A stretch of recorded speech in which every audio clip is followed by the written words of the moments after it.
दोस्तों आज मैं एक बहुत ही इंपॉर्टेंट टॉपिक के साथ आया हूँ, एक डिजीज़ के बारे में बात करने, जो जनरली कबूतरों में देखने को मिलता है, लेकिन कभी कभी ये बजीज़ में भी हमें देखने को मिलता है। बजीज़ भी कभी कभी इस डिजीज़ से अफेक्टेड हो जाते हैं और उनको अगर हमने सही से इलाज नहीं किया तो बर्ड्स मर सकते हैं। तो इस डिजीज़ का नाम है स्कैली माइट्स, स्कैली फेस माइट्स। तो ये डिजीज़ क्या है, क्यों होता है, कैसे होता है और इसका ट्रीटमेंट क्या है, उन सारी चीज़ों के बारे में आज इस वीडियो में हम बात करेंगे। तो दोस्तों ये वीडियो पूरा देखिएगा और अगर वीडियो पसंद आए तो वीडियो को लाइक कीजिएगा, वीडियो को शेयर कीजिएगा और हमारे चैनल को सब्सक्राइब कर दीजिएगा। सब्सक्राइब करने के बाद जो बेल आइकन है उसे भी क्लिक कर दीजिए ताकि जब भी मैं नया कोई वीडियो अपलोड करूँ आप लोगों के पास नोटिफिकेशन पहुँच जाए। दोस्तों हम हमेशा हर हफ्ते बर्ड्स के ट्रीटमेंट को लेकर, उनके हेल्थ को इम्प्रूव करने को लेकर हम हमेशा हर हफ्ते वीडियोस लाते रहते हैं, तो इसलिए हमारे चैनल को जरूर सब्सक्राइब करके रखिए। तो दोस्तों मैं हूं तुहिन विश्वास और आप देख रहे हैं हमारे यूट्यूब चैनल हैप्पी बजीज। तो चलिए आज का वीडियो शुरू करते हैं।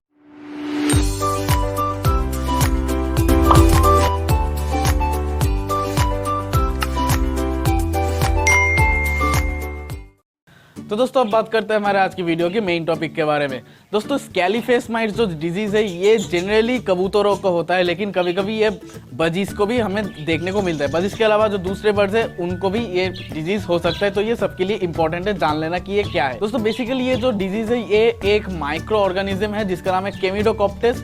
उस पैरासाइट्स के वजह से ये डिजीज़ होता है।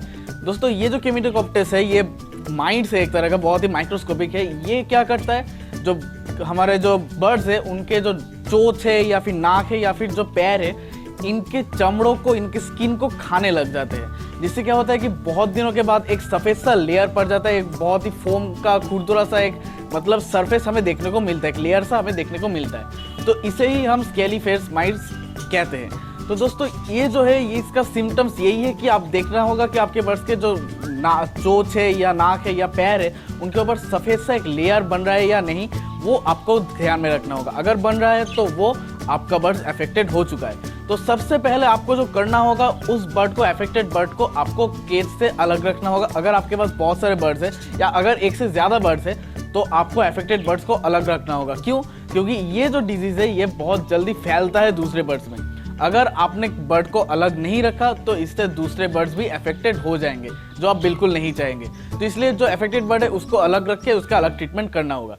तो ट्रीटमेंट कैसे किया जाए उसके बारे में अब मैं बताता हूँ। दोस्तों पहले बात मैं ये बता दूँ कि आप इसे रोक के कैसे, प्रिवेंशन पहले हमें जानने लेना जरूरी है। सबसे पहली बात, ये जो डिजीज है ये बेसिकली दो रीजंस की वजह से हो सकता है। पहला है अगर आपका केज गंदा है तो, अगर आपका केज बहुत दिनों से गंदा है तो आपका केज में ये डिजीज होने का चांस बहुत ज़्यादा है। मैं हमेशा कहता हूँ कि आपके अपने केज को, अपने बर्ड केज को हर हफ्ते नहीं लेकिन 2 हफ्ते में एक बार आपको ज़रूर क्लीन करने देना चाहिए। पूरा का पूरा जो खाने का पॉट है, पानी का पॉट है, उनको भी साफ़ कर देना चाहिए हर 2 हफ्ते में एक बार। तो दोस्तों उसके अलावा एक और कारण की वजह से हो सकता है, वो है विटामिन ए डिफिशियंसी। अगर विटामिन ए आपके बर्ड्स के शरीर में कम हुआ तब ये डिजीज़ हो सकता है, इस डिजीज़ होने का चांसेस बहुत ज़्यादा हो जाता है। तो इसलिए ये जो दोनों चीज़ें हैं, एक तो केज का बहुत ज़्यादा गंदा रहना और दूसरा है आपके बर्ड के अंदर विटामिन ए की कम होना, ये दोनों रीज़न है इस डिजीज़ के फैलने का, इस डिजीज़ का होने का।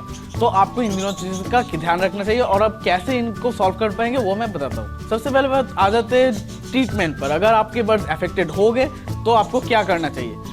तो अगर आपके बर्ड्स अफेक्टेड हो गए, जो आपका जो बर्ड है उसको पहले आपने अलग करके रखा था अलग केज पर, तो अब आपको करना है कि जो वैसलीन पेट्रोलियम जेली जो हम में मिलता है मार्केट में, जो आप होठों पे लगाते हो या फटी एरियो पर लगाते हो, वो वैसलीन पेट्रोलियम जेली आपको लेना है। उससे एक जो कान साफ करने वाला ईयरबड होता है उससे आप उठाकर धीरे धीरे से आपका जो अफेक्टेड बर्ड है उसको हाथ से पकड़ के जहाँ पर भी उनका अफेक्टेड एरियाज है, मतलब नाक पे, चोंच पे या पैरों पे, वहाँ पर धीरे धीरे अप्लाई करना होगा उस वैसलीन पेट्रोलियम जेली को। तो इसको अच्छे से अप्लाई करने के बाद आप उसको वैसे ही छोड़ दो। ऐसे आप कम से कम 3 दिन करो। 3 दिन में एक बार करना है, काफ़ी होता है।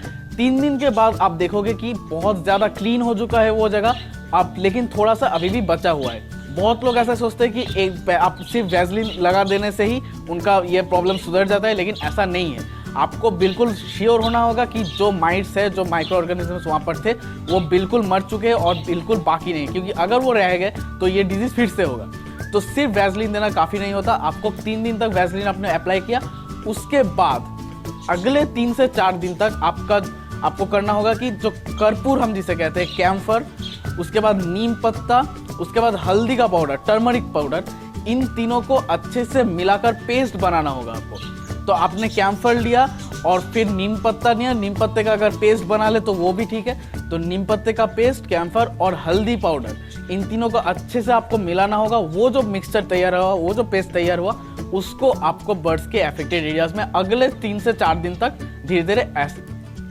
अप्लाई करना होगा। आप अपने हाथ से भी अप्लाई कर सकते हो, आप ईयरबड्स जो है उससे भी अप्लाई कर सकते हो। लेकिन ये जो दोनों चीज़ें, इन दोनों चीज़ों को आप लोग अप्लाई करना होगा।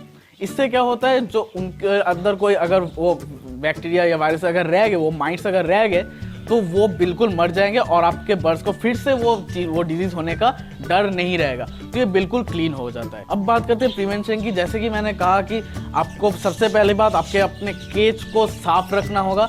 अगर आपने अपना केज को साफ नहीं रखा तो ये बर्ड्स अफेक्टेड फिर से हो सकते हैं। तो आपको अपने केज को हफ्ते में 2 बार, मतलब 2 हफ्ते में 1 बार आपको साफ करना ही होगा।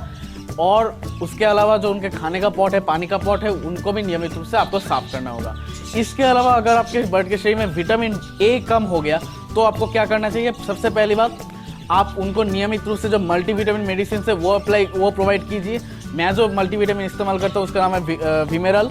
विमेरल बहुत बढ़िया मल्टीविटामिन है। अगर आपके सजेशन में कोई दूसरा मल्टीविटामिन हो तो आप हमें कमेंट सेक्शन में बता सकते हैं। तो आप कोई भी मल्टीविटामिन इस्तेमाल कर सकते हैं, लेकिन आपको नियमित रूप से इस्तेमाल करना होगा। इसके अलावा आपको वो सारी खाने की चीज़ें प्रोवाइड करनी होगी जिनमें बहुत ज़्यादा मात्रा में विटामिन ए है। जैसे कि धनिया आपको मतलब हर हफ्ते में 2 से 3 बार आप बर्ड्स को प्रोवाइड कर सकते हो। इसके अलावा एग फूड जो होता है मतलब अंडा, और उसके साथ अंडे के साथ आप एक और चीज़ दे सकते हो, वो है गाजर और एग फूड दोनों को एक साथ मिलाकर ही आप बर्ड्स को प्रोवाइड कर सकते हो, क्योंकि दोनों में ही बहुत ज़्यादा मात्रा में विटामिन ए होता है। तो अगर आप गाजर और एग फूड दोनों एक साथ दे रहे हो तो वो और भी बेहतर है। लेकिन आपको ध्यान में रखना होगा कि नियमित रूप से ये सारी चीज़ें पूरे साल भर दिए जाए, ताकि आपके बर्ड्स के शरीर में जो विटामिन की कमियां हैं वो ना हो, आपके बर्ड्स के शरीर में विटामिन की मात्रा बिल्कुल सही बनी रहे। तो ऐसे आप अपनी विटामिन का मात्रा ठीक रख सकते हो, विटामिन ए का मात्रा ठीक रख सकते हो, जिससे क्या होगा, आपका बर्ड्स का जो स्कैली माइट्स थे वो होने का चांस बहुत ज़्यादा कम हो जाएगा। तो दोस्तों ये थी वो सारी चीज़ें जो आपको स्कैली माइट्स के बारे में जान लेना चाहिए था। उसका ट्रीटमेंट और उसका क्योर आप कैसे कर सकते हो, उसका सिम्टम्स क्या है, वो सारी चीज़ें मैंने इस वीडियो में डिस्कस की। अब अगर आपको जानना है कि इस गर्मी में आपके बर्ड्स को अगर हीट स्ट्रोक हो गया तो आपको क्या करना चाहिए, या फिर कैसे आप हीट स्ट्रोक को रोक पाए, तो इस वाले वीडियो को क्लिक कीजिए। या फिर अगर आपको जानना है कि आपके बजीज या आपके दूसरे बर्ड्स रात को केज के ऊपर क्यों लटकते रहते हैं, तो दोस्तों इस वाले वीडियो को क्लिक कर दीजिए।